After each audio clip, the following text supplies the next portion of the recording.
بسم اللہ الرحمن الرحیم والصلاة والسلام علی رسولہ الکریم وعلی آلہ وصحبہ اجمعین۔ میرے محترم بھائیو بہنوں، میرے ہم وطنوں،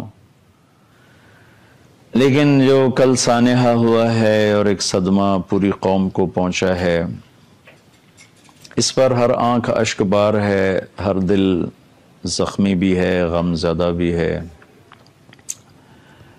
یہ ہمارا اجتماعی صدمہ ہے۔ جن گھروں کے بچے اللہ کے پاس پہنچے، ہم ان سب کے لیے دعا گو ہیں، ان کے دکھ میں، ان کے درد میں شریک ہیں۔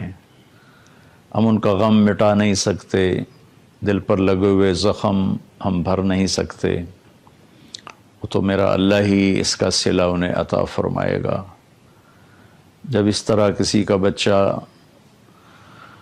وہ اٹھا لیا جاتا ہے اور اللہ تعالیٰ اسے موت دے دیتا ہے، تو پھر وہ اپنے فرشتوں سے پوچھتا ہے کہ میرا بندہ کیا کہہ رہا تھا، میری بندی کیا کہہ رہی تھی جب میں نے ان کے دل کے ٹکڑے کو اٹھا لیا، وہ کیا کہہ رہے تھے؟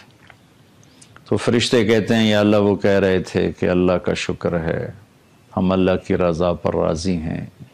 ایسے الفاظ جو ہم بولتے ہیں ماشاءاللہ ہر مسلمان، ہر اہل ایمان بولتا ہے، تو اللہ تعالیٰ فرماتے ہیں کہ میرے بندے کے لیے ماں ہے یا باپ، جنت میں ایک گھر بنایا جائے، اس کا نام رکھا جائے بیت الحمد، شکر کا گھر۔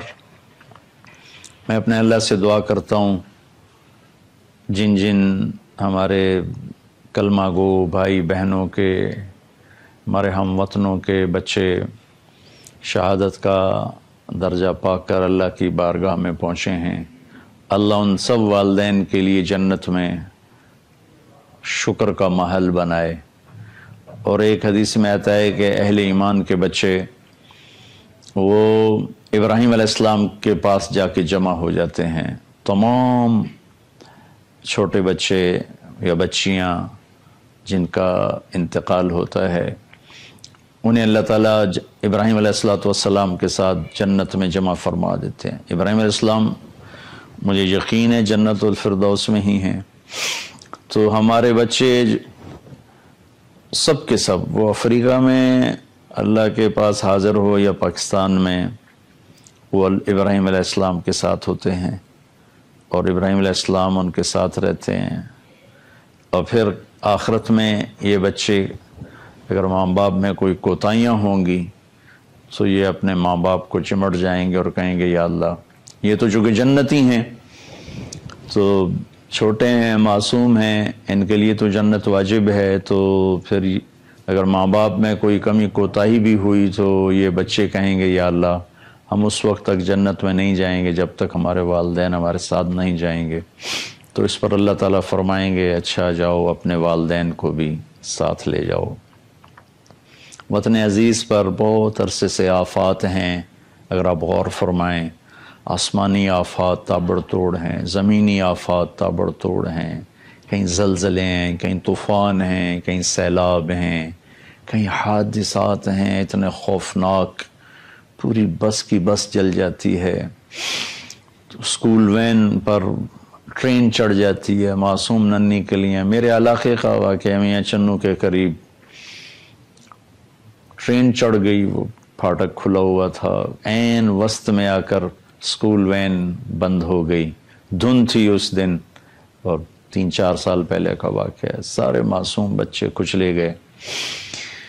تو میں تو پہلے بھی عرض کرتا رہتا ہوں، اب بھی یہی کہوں گا، سال کا اختتام ہے، ہم سب اپنے اللہ کو راضی کرنے کے لیے کوشش کریں، ایک دوسرے سے عداوت چھوڑیں، نفرت چھوڑیں، دشمنیاں چھوڑیں، اللہ کی بارگاہ میں سارے جھکیں، معاف کریں، ہر قسم کی نفرتوں کو دبا دیں، اور کونوا عباد اللہ اخوانا، جو میرے نبی نے فرمایا تھا، لا تحاسدوا، حسد نہ کرو، لا تباغضوا، بغض نہ رکھو، لا تدابروا، منہ نہ پھیرو، قطع تعلق نہ کرو، وَكُونُوا عِبَادَ اللَّهِ إِخْوَانًا، اور تم اللہ کے بندے آپس میں بھائی بھائی بن جاؤ۔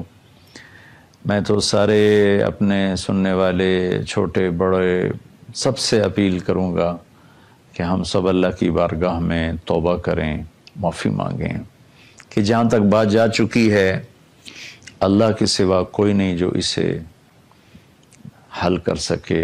اس مجدھار میں، طوفان میں پھنسی ہوئی کشتی کو نہیں لگتا کہ ملاح بھی کنارے تک پہنچا سکیں، وہ بھی ہمارے جیسے انسان ہیں۔ تو بھائیو بہنوں، ہم اوروں کو دیکھنا چھوڑ کر اپنے گریبان میں جھانکنا شروع کریں، اپنے عیب، اپنی کمیاں دیکھیں اور اللہ کی بارگاہ میں توبہ استغفار کریں۔ مہدی ایک عباسی خلیفہ گزرا ہے، یہ اس کے زمانے میں بہت نیک خلیفہ تھا، یہ ہارون رشید کا والد ہے اور ابو جعفر منصور کا بیٹا ہے۔ یہ اس کے زمانے میں قحط آ گیا، بارش نہیں ہو رہی اور آبپاشی کا نظام صرف بارش تھا، نہریں نہیں تھیں، چند کنویں تھے جس سے ساری سیرابی مشکل تھی۔ تو لوگ فاقوں مرنے لگے، کتے بلے لوگ کھانے لگے۔ تو ایک رات کو مہدی بہت غمگین لیٹا ہوا تھا، اس کا خادم اس کو دبا رہا تھا، اپنے خادم سے کہنے لگا میرا رعایا کے لیے دل بڑا اداس ہے، مجھے کوئی کہانی سناؤ۔ تو خادم نے کہا امیر المومنین، ایک لومڑی سفر پہ جا رہی تھی، اس نے اپنا بچہ شیر کے سپرد کیا کہ آپ جنگل کے بادشاہ ہیں، یہ میری امانت ہے آپ کے پاس، میں آؤں گی آپ سے لے لوں گی۔ شیر نے کہا ٹھیک، اور اسے اپنی کمر پہ بٹھا لیا، جدھر جاتا وہ بچہ اس کی کمر پہ ہوتا۔ ایک دن عقاب کی نظر پڑی، اس نے جھپٹا مارا، بچہ اٹھا کے لے گیا۔ شیر بیچارہ دیکھتا ہی رہ گیا۔ لومڑی جب واپس آئی تو اس نے شیر سے پوچھا بادشاہ سلامت میرا بیٹا؟ شیر نے کہا وہ تو عقاب لے گیا۔ کہنے لگی آپ تو جنگل کے بادشاہ ہیں، میں تو آپ کے سپرد کر کے گئی تھی، آپ کو امانت دے کر گئی تھی۔ تو شیر نے کہا بہن یہ جنگل کی آفت ہوتی تو میں ضرور اسے ٹکر لیتا، یہ تو آسمان کی آفت تھی، میں اس سے کہاں لڑ سکتا ہوں۔ اس کے بعد اس خادم نے کہا امیر المومنین یہ قحط اگر زمین کی آفت ہے تو فوجیں نکال لو، اور اگر یہ آسمان والے کی طرف سے آئی ہوئی چیز ہے تو اسے منا لو، کام بن جائے گا۔ تو اس زمانے کے بادشاہ بھی بہت اللہ سے ڈرنے والے تھے۔ مہدی اسی وقت اٹھا، وضو کیا، نفل شروع کی اور سجدے میں سر رکھ دی۔ اتنا رویا کہ مصلی آنسوں سے بھیگ گیا۔ اللہ کی رحمت کو جوش آیا اور اس کے مصلی سے اٹھنے سے پہلے اللہ تعالیٰ نے پوری سلطنت میں بادل پھیلا دیے اور موسلا دھار صبح تک بارش ہوتی رہی، سارا قحط دور ہو گیا۔ میرے بھائی بہنوں، میں آپ سب سے کہتا ہوں کہ ہم سب اللہ کے سامنے پڑ جائیں، اللہ کو منا لیں کہ یا اللہ تو رحم فرما دے، حفیظ تو تیرا نام ہے تو حفاظت فرما، وکیل تیرا نام ہے تو وکالت فرما، کفیل تیرا نام ہے تو کفیل بن جا، رقیب تیرا نام ہے تو ہمارا نگہبان بن جا۔ سارے آسرے ٹوٹ چکے ہیں، سارے سپنے بکھر چکے ہیں۔ ہمارے بڑوں نے بڑا سہانا خواب دیکھا تھا، تعبیر ان کے مقدر میں نہ تھی، وہ تو جلدی دنیا سے چلے گئے، لیکن ہم جو تعبیر دیکھ رہے ہیں اس نے ہماری نس نس میں کانٹے نہیں لوہے کی میخیں گاڑ دی ہیں۔